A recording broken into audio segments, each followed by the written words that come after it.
खुलुमबाय बड'लेटेस्ट आपडेट चेनेलाव नोंथांमोनखौ बयखौबो बरायबाय। दिनैनि फार्स्ट न्यूज आपडेटआनो जाहैबाय क'क्राझार पुलिस बिफाना गान्जाजों बुंफबनाय ट्राक हमो। क'क्राझार पुलिस बिफाना मैया गान्जाजों बुंफबनाय ट्राकजों लोगोसे सानै सुबुंखौ हमो।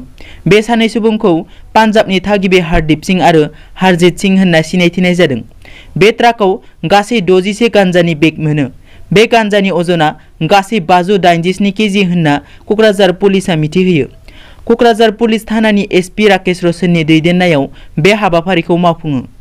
नैथियाव दङ फ्रान्स हादरनिफ्राय लाबोनाय दावहा नांग्रा उरां जाहाज राफेलआ भारताव सफैबाय।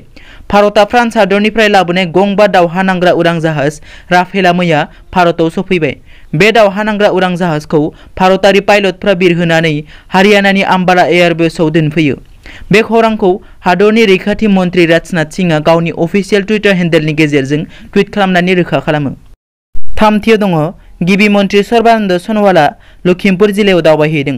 आसामनि गिबि मन्थ्रि सर्बानन्द सन'वालआ लखिमपुर जिल्लायाव दावबायहैनानै दैबानाजों सिलिंखार जालांनाय थावनिफोरखौ नायगिदिंहैयो।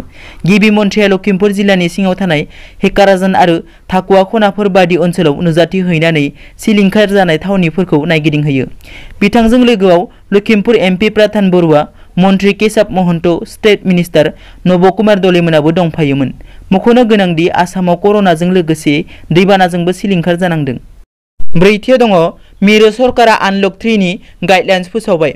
मिरु सरकारा आनलक 3 नि माखासे गाइडलाइन्स फोसावबाय। बे गाइडलाइन्सआव फोसावनाय बादिब्ला फरायसालि आरो फरायसालिमाफोरा आगस्त दाननि 31 खालारसिम आबुङै बन्द थागोन।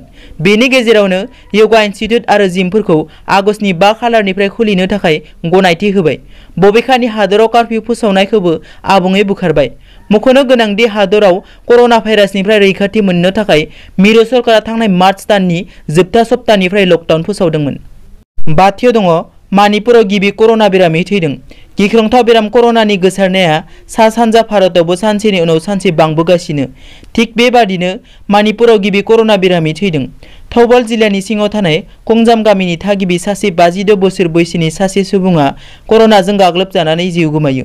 मिथिनाय बादिब्ला बे सुबुंखौ थांनाय 20 मे खालार खालि हाइपारटेनसन आरो किडनि प्रब्लेमनि थाखाय regional institute of medical science देहा फाहामसालियाव थिसननाय जादोंमोन।